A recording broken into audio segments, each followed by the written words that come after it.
네, 안녕하십니까. 지난 시간에는 부합물에 대해서 개략적으로 제가 말씀드렸고, 또 자료 2번, 3번에 보시니까 지상에 이제 수목이 있는데, 요 개념을 여러분들 정리를 잘 하셔야 됩니다. 일단 보니까 그 지상의 수목이 임목에 관한 법률에 의한 나무도 등기가 된다, 이런 말씀 드렸거든요. 임목 등기되었거나 아니면은 명인 방법에 의해서 소유권 관계를 표시하지 아니한 미등기 수목인데 그 미등기 수목을 제3자가 어떤 근원에 의해서 식재를 했다. 남의 땅에다가. 이랬을 경우는 그 나무는 누구 건 제3자의 어떤 소유권이 됩니다. 그렇지 않고 근원 없이, 그러니까 토지 소유자와의 어떤 토지 임대차 계약이라든지 지상권 설정 계약이라든지 아니면은 사용대차 공짜로 사용한다는 거죠. 이런 토지 소유자와 나무를 심은 사람 간에 어떤 근원 없이 그냥 일방적으로 나무를 심었다. 그럼 그 미등기 수목은 토지에 어떻게 된다 하더라? 부합된다 하더라. 부합되기 때문에 따라서 토지 저당권 실행으로 토지를 낙찰받은 자 앞으로 그 수목이, 즉 미등기 수목이 소유권의 귀속이 된다 하더라. 또 하나 더, 토지 소유자가 미등기 수목을 식재하였다면 역시 마찬가지 그 미등기 수목은 토지에 부합된다. 자, 부합된다 하니까 우리 지난 시간에 공부했습니다만 부합물이다, 종물이다, 이것이 뭐다, 경매청보지를 보시게 되면 제시 외 건물, 뭐 이런 미등기 수목 같은 경우는 건물은 아니겠죠, 그죠? 그러니까 미등기 수목의 경우에 있어가지고는 제시 외 물건 이렇게 나와있죠, 그죠? 자, 제시 외 물건이다 하게 되면은 또 그 경매청보지 등을 보시게 되면은 제시외 건물을 하게 되면은 제시외 이 부분에 대해서 평가가 되어 있습니다. 그러니까 반드시 평가를 해야 된다는 거. 그리고 이제 지난 시간에 뭐 4번도 간단하게 말씀드렸습니다만은 미등기 수목이 평가되지 아니한 채 경매가 진행되었다 했을 경우에는 그것은 미등기 수목은 제시외이기 때문에 제시외로서 저당권 실행으로 당연히 미등기 수목은 낙찰자 앞으로 귀속이 되는데, 낙찰자는 뭐다 이거? 그 수목이 평가되지 아니한 채 수목을 그 소유를 한다면 공짜로 취득한다 이거지. 따라서 그 수목에 대해서는 반드시 평가를 하여라. 만약에 평가를 하지 않은 채 경매가 진행되었다 이랬을 경우는 경매 절차상에 있어서 감정평가상 그 금액을 그 산정하는 데 있어 가지고 중단 하자가 되기 때문에 때로는 그 낙찰 불허가 결정이 날 수도 있다. 뭐 이렇게 제가 말씀을 드린 걸로 기억이 납니다. 자, 이번 시간에는 한 몇 년 전에, 지금으로부터 한 몇 년 전에 실제 있었던 사건인데, 이 사건을 가지고 여러분들과 같이 한번 공부를 해보겠습니다. 사건 번호가 서울중앙법원입니다. 중앙 5개 2001 타경 3163호 사건입니다. 이 자료를 여러분들 보시게 되면은 물건지 위치가 어디더라? 그러니까 서울특별시 서초구 방배동 1- 몇 호 이렇게 나와 있습니다. 그리고 나서 거기 위에 부분 보시게 되면 채권자가 한국 수출 뭐 이렇게 나와 있거든요. 채무자 보니까 김모 씨 아마 이렇게 나와 있는 것 같습니다. 이분이 전 뭐 누군지 잘 모르겠습니다만 어쨌든 아마 유명한 분 같아요. 그런데 제가 이 자료를 여러분들한테 설명드리는 이유는 뭐냐? 그러니까 저는 이분하고 개인적인 어떤 감정이 있는 것은 결코 아닙니다. 그러니까 우리가 부합물이다, 종물이다라는 그런 개념을 여러분들한테 제가 전달해 드리기 위해서 이 자료를 선택했기 때문에 오해는 하지 마시길 바라면서 이 정보지를 보시면 주소진 안에 보니까 1- 몇 호하고 또 밑에 보니까 동소 1- 몇 호 해가지고 땅이 두 필지로 되어 있어요. 옆에서 제가 측면에서 쭉 걸어드리면은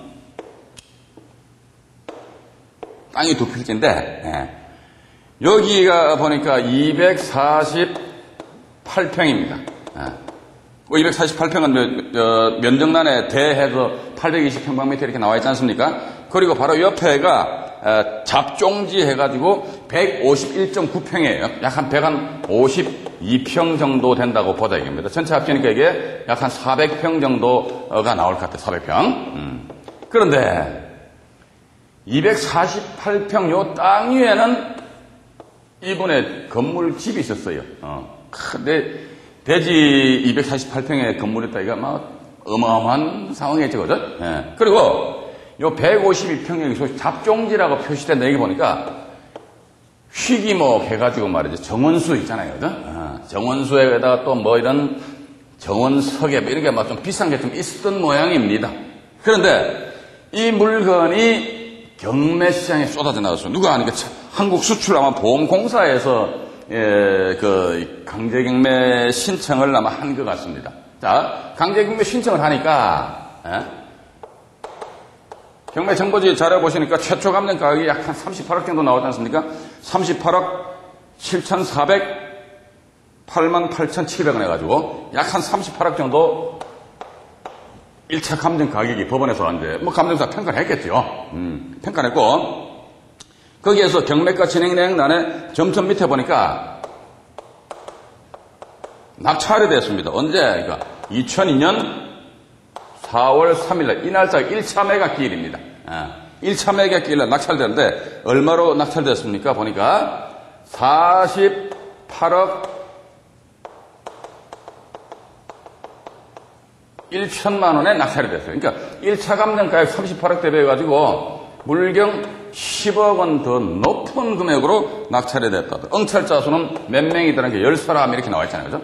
야, 이 물건이 대단히 좋았던 것 같습니다. 그러니까 이 물건을 누가, 그러니까 여기 자료에 나와 있습니다만 낙찰자 명의가 김모 씨 이렇게 나옵니다. 김모 씨. 김모 씨 이 양반이 아마 이제 낙찰을 받았던 것 같아요. 예. 자, 낙찰을 받으니까 경매 절차는 제가 여기서 깊게 말씀을 안 드리겠습니다만 일단은 이게 2002년 4월 3일날 김모 씨라는 양반이 48억 원 선에서 이 물건을 1등으로 낙찰을 받았습니다. 받으니까 경매 법원에서는 일주일 후에, 언제입니까? 2002년 4월 10일 날 이 김모 씨에 대해 가지고 낙찰 허가 결정을 내려주었어요. 또 낙찰 허가 결정을 내려줬고, 이 상태에서 그냥 사건이 조용히 진행되었더라면은 김모 씨 이 사람은 나머지 잔금 내고 자기 앞으로 소유권 이전을 해가지고 어떤 나름대로 활용을 할 수 있겠죠. 그죠? 사실은 이 사건이 보니까, 2002년도 아마 5월달인가 6월달쯤에 신문에 난 내용입니다. 그러니까 2002년 4월 3일날 이 양반이 낙찰을 받자마자 이분이 이제 신문에 나왔어요. 야, 이걸 낙찰받아가지고 과연 이걸 어떻게 활용할 것이냐. 그러니까 빌라 100평형대를 12채를 지을 것이다. 왜냐면 땅이 한 400평 정도 되니까 아주 고급스러운 빌라 같아요. 그죠? 지어가지고 이 부동산을 활용을 할 것이다 해서 신문에 인터뷰 기사가 났어요. 그러고 나서 4월 10일 날 낙찰 허가 결정이 났는데 이로써 땡 끝나면 괜찮은데 문제는 뭐냐면은 여기 소유자 김모 씨 있지 않습니까? 김모 씨 채권에 무슨 법무법인인지 이 양반들이 이 낙찰 허가 결정에 대해 가지고 이의를 제기를 했습니다. 그러니까 이의를 제기한 이유가 뭐냐 그러니까 분명히 여기 152평, 248평 여기 지상에 건물이 있었다 이거죠. 그러니까 감정사가 평가를 하면서 가지고 이 합계 땅 400평 및 지상의 건물에 대해서는 평가를 했어요. 그런데 이 152평이라는 게 이 정원이잖아요. 정원이 152평이다. 아마 지방 같으면 몰라도 서울 시내에다 이게 아마 상당할 것 같아요. 저도 이런 집은 아직도 구경 못 해봤는데 어쨌든 이 소유자 김모 씨 채권에서 이 김모 씨가 48억 원에 낙찰을 받고 일주일 있다가 법원에서 낙찰 허가 결정이 났다. 여기에 대해서 이의를 제기한 이유가 뭐냐니까 지상에 미등기 수목하고요. 희귀목에다가 정원석 이런 게 있는데 이것은 분명히 제가 지난 시간에 말씀드렸습니다만 미등기 수목이 되겠지. 이것은 땅과 찰떡구멍이 됩니다. 따라서 저당권 실행으로 이 토지를 낙찰받았다 이게. 토지 저당권 실행으로 토지를 낙찰받은 자, 그럼 이게 저당권의 효력은 민법 358조 규정에 의해 가지고 그 지상의 미등기 수목에까지도 이게 이게 부합물이니까 그죠? 그러니까 저당권의 효력은 저당 목적물의 부합물 및 종물에까지 미친다. 358조 나와 있잖아요 민법에. 그렇듯이 좋다 이거지. 이 저당권 토지에 설정된 저당권의 실행으로 토지를 낙찰받은 자, 이 지상의 미등기 수목까지도 소유권을 취득한다. 그런데 왜 미등기 수목에다가 또 희귀석이니까 정원석 해가지고 가격이 좀 나가는 모양입니다. 왜 미등기 수목과 정원석이 있는데 요것을 왜 평가를 왜 안 했냐 이게. 평가를 안 했다 이거죠. 평가를 안 했으면 이게 뭐다, 이게? 감정평가서상에 있어서 가격 산정에 있어가지고, 이것은 뭐다, 이게? 중대한 하자다, 이거지. 예. 중대한 하자이기 때문에 낙찰자에게 낙찰 허가 결정을 내렸지 않습니까? 낙찰 허가 결정을 내렸는데 그 낙찰 허가 결정을 취소해달라. 이런 식으로 해서 나름대로 소유자 김모 씨 채권에서 이의를 걸었습니다. 자, 그러니까 이게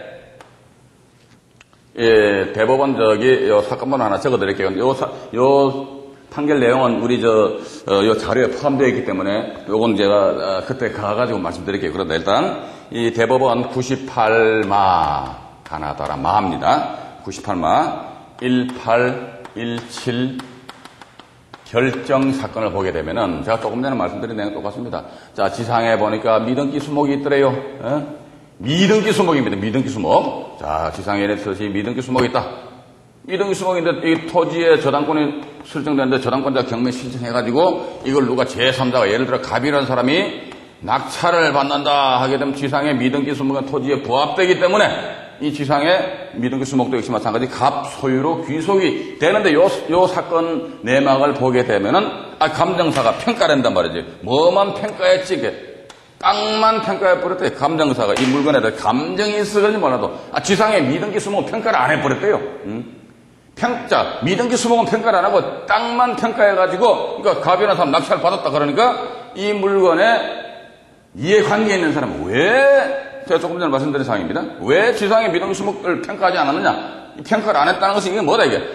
감정평가상의 경매 가격 산정에 있어서 중대한 하자이기 때문에 이 사람에 대한 허가 결정을 취소해라. 이런 식으로 한번 시비를 걸었던 것 같습니다. 그러니까 이 대법원까지 올라갔어요. 그러니까 대법원에서는 이렇게 나옵니다. 그래.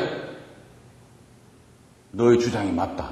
해가지고 이 사람이 낙찰받았다가 도루함이 타결된 그런 사건입니다. 자, 그러면은 이 대법원 판결 결정에 비춰보면은 이런 식으로 소유자 김모 씨 채권에서 미평가를 이유로 한 감정평가서 가격 산정의 중대한 하자이기 때문에 낙찰허가 결정을 취소시켜달라. 이건 어떻게 보면 좀 일리가 있는 것 같아요. 그러니까 일단은 낙찰허가 결정에 대한 취소 신청을 했습니다.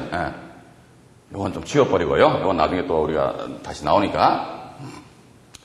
낙찰허가 결정에 대한 취소 신청을 하니까 이거 다시 전화를 쭉 꺼가지고 2002년 4월 3일 날 김모 씨가 48억 1천만 원입니다.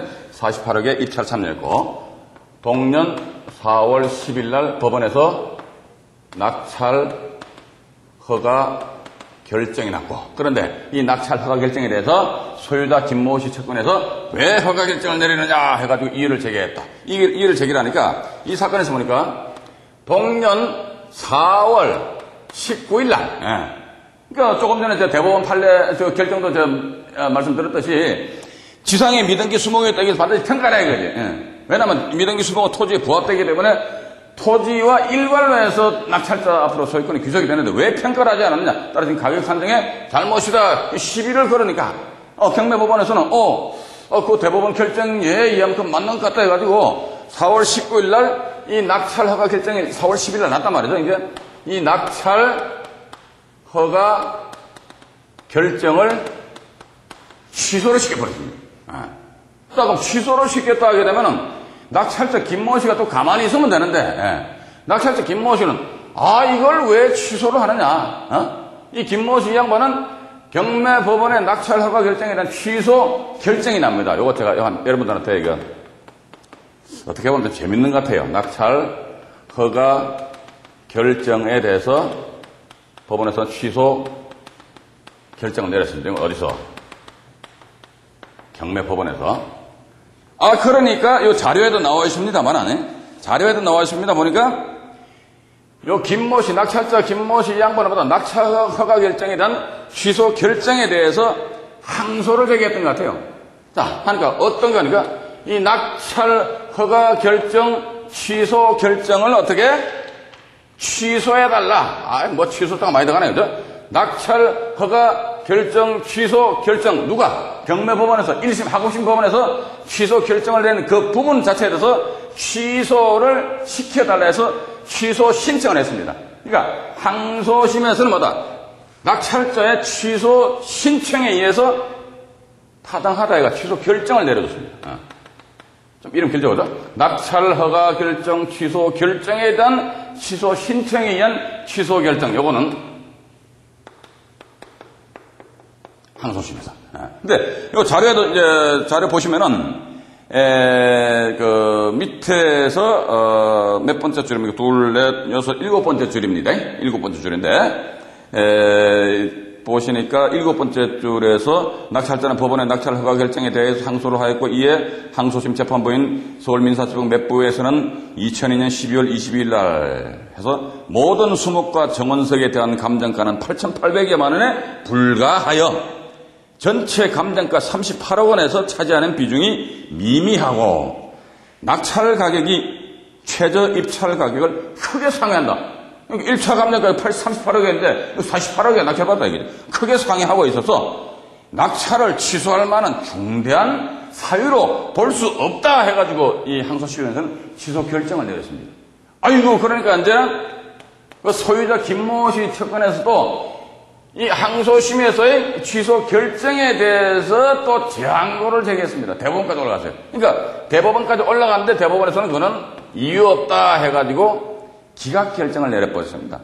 자, 그럼 우리도 이런 그 사례를 보면서 우리 이렇게 볼 수도 있는 것 같아요. 원칙은 뭐다? 지상에 미등기 수목이 있다 했을 경우는 그 미등기 수목은 토지에 부합된다 이거든. 토지에 부합되기 때문에 민법제 358조 조항에 의해서 저당권의 효력은 저당 목적물의 부합물 및 종물에까지 미친다. 그러면 따라서 그건 낙찰자의 귀속으로 된다. 이 원칙을 제가 말씀드립니다.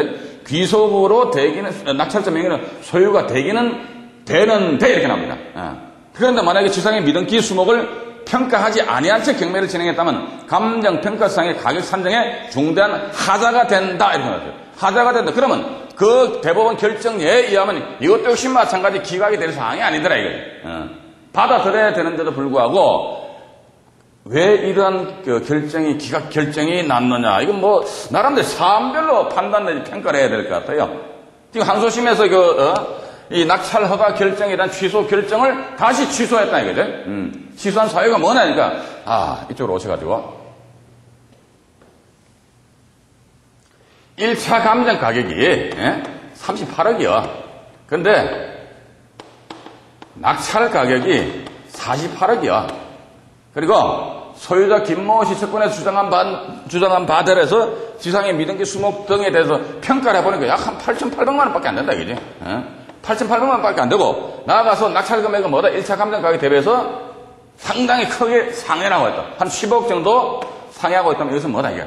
낙찰 허가 결정을 취소해야 될 그런 중대한 하자는 아니다. 해가지고, 이 물건에 대한 그 낙찰자 김모 씨는 2003년 자료 맨 밑에 줄에 나와 있죠. 2003년 6월 13일 따로 경매 대금을 납부를 아마 한 것 같습니다. 경매 대금을 납부를 하고 아마 지금쯤은 거기에 아마 고급스러운 빌라가 건축되지 않았겠느냐 이렇게 좀 볼 수 있거든요. 자, 이번 시간에는 제가 이 사례, 한 사례를 가지고 말씀드렸습니다만 항상 저는 그렇게 봅니다. 어떤 원칙이지만 원칙에 의한 예외는 있을 수 있다는 거. 조금 전에 제가 말씀드렸던 대로 지상의 미등기 수목이 미평가된 채로 경매가 진행되었다. 아마도 그런 경우는 토지 가격 대비해서 큰 이 사안처럼 말이죠. 이런 사안이 아닌 경우라면 지상의 미등기 수목 평가해야 되는데 그런데 이러한 사항이 된다면 1차 감정가 38억인데 그 10억을 더 얹어서 낙찰받았다. 이것은 미미하다. 그래서 이것은 낙찰 허가를 취소해야 될 중대한 사유가 아니기 때문에 이런 식으로 이제 판단이 난 것 같습니다. 그런데 우리는요. 투자를 함에 있어가지고 제가 지난 시간에도 말씀드린 것 같습니다만 일단 지상의 미등기 수목이 소재하고 있을 경우는 일단 감정평가서 등을 보셔가지고 미등기 수목도 분명히 부합물이다. 토지에 부합된 부합물이란 말이죠. 부합물이면 이거다 제시 외 물건으로 봐야 되고 그럼 제시 외 물건 같은 경우는 반드시 평가가 되었는지 그 사실 자체를 여러분들이 확인하시고 투자 결정을 하셔야 될 것 같습니다. 감사합니다.